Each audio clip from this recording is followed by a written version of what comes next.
Bonjour, je vais, après vous avoir montré comment un patient pouvait s'inscrire et comment est-ce qu'il pouvait gérer ses rendez-vous de vaccination dans l'application ISDI Santé Prevana, je vais maintenant vous montrer ce qui se passe côté professionnel de santé pour voir ce à quoi les professionnels de santé ont accès. Donc toujours sur la même plateforme, le professionnel de santé va s'identifier en mettant son compte utilisateur et son mot de passe. Et il va à ce moment-là indiquer s'il souhaite utiliser l'application en tant que professionnel de santé ou en tant qu'agent, puisqu'il peut aussi vouloir se faire vacciner ou autre. Et ensuite, si votre entreprise ou votre SDIS utilise différentes applications d'anamnèse, en fait, on va ensuite demander au professionnel de santé quelle est l'application qu'il souhaite utiliser. Donc là, je vais aller sur vaccination et je vais à ce moment-là arriver sur la liste des agents à vacciner aujourd'hui par défaut, ou sinon je peux aller dans tous et en tant que professionnel de santé, je vais à ce moment-là voir la liste de tous les agents, quels qu'ils soient, et leur niveau de vaccination. Donc là, je suis sur une plateforme de démo où toutes les données sont bien évidemment factices, et je vais pouvoir voir les dates de prochains rendez-vous, quand est-ce que les personnes vont se faire vacciner prochainement, dans quel lieu, est-ce que ces personnes se sont faites vacciner d'ores et déjà? Et si oui, combien de fois? Est-ce qu'elles se sont faites vacciner zéro, une fois, deux fois? Est-ce que ce sont des personnes qui ont le droit de prendre rendez-vous? Alors tout à l'heure, vous avez dû voir dans la vidéo pour les agents, l'agent Durand, que je simulais, a rempli le questionnaire, mais pourtant il n'a pas pu accéder au rendez-vous. Ça, c'est simplement parce que ici, les professionnels de santé peuvent prioriser certains agents pour se faire vacciner en fonction de leur comorbidité. Et donc là, en fait, si je regarde mon agent, de mémoire, il s'appelle Durand, et on voit que Durand, il n'est pas autorisé à prendre rendez-vous.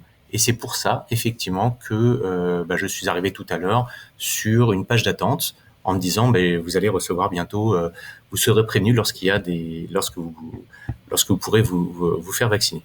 Mais en fait, on peut à tout moment contacter toutes ces personnes-là. Donc, je vais rechercher tous les agents qui sont à consentement obtenu. Je vais leur dire, tiens, en fait, dorénavant, j'ai récupéré plein de doses, donc je peux vous vacciner. Et je vais maintenant vous autoriser à vous faire vacciner. Donc, je vais envoyer un mail à ces agents en leur disant, voilà, la prise de rendez-vous est dorénavant ouverte. Je vais envoyer le mail et tous mes agents qui sont ici vont basculer à l'état rendez-vous autorisé. Oui. Et eux, lorsqu'ils vont recevoir le mail, ils vont s'identifier et refaire ce que je montrais tout à l'heure chez l'agent. Et lorsqu'ils vont utiliser l'application, ils vont pouvoir s'inscrire, et s'inscrire, ils sont déjà inscrits, mais ils vont surtout pouvoir cette fois-ci choisir les créneaux de rendez-vous. Je vais vous montrer ça juste après.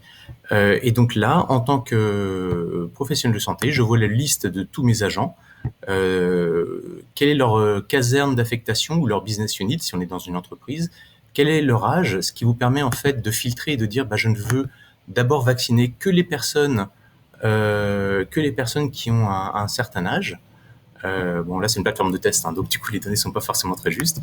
Et ensuite, en tant que professionnel de santé, je vais pouvoir rentrer dans les données de mes patients, voir ces informations. Donc là, en fait, c'est un patient qui n'a pas été évolué, donc j'ai pas grand-chose dessus.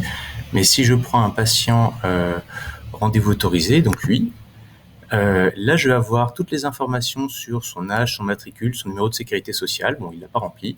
Je peux le remplir moi-même. L'état du patient. Donc là, je vois que c'est un patient qui est en première vaccination programmée, donc il va se faire vacciner prochainement. Alors là, effectivement, c'est un patient qui ne s'est pas fait vacciner en temps et en heure, donc je peux le rappeler.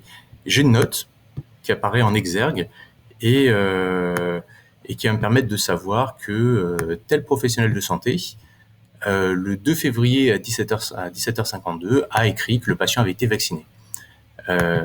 Et ensuite, je vais pouvoir voir les différentes informations, donc l'historique de rendez-vous, c'est-à-dire, c'est un cas de test, hein, donc combien de fois le patient a pris rendez-vous, annulé, repris rendez-vous. Ensuite, est-ce que le patient a eu les conditions de première vaccination, c'est-à-dire la réponse à son questionnaire, éventuellement ce que le médecin a pris. Donc là, supposons qu'on soit aujourd'hui le 24 février, et donc je vois mon patient, je vais dire, mon patient, il est je vais le vacciner aujourd'hui. Donc c'est tel jour. Bon, là, bien évidemment, c'était pas la bonne date, donc on va mettre par exemple le 16. Je l'ai vacciné sur le site Deezer. Je lui ai donné de l'AstraZeneca. C'était un numéro de lot A123. Et la date de préemption, c'était ça. Le site d'injection, c'était le deltoïde bras droit.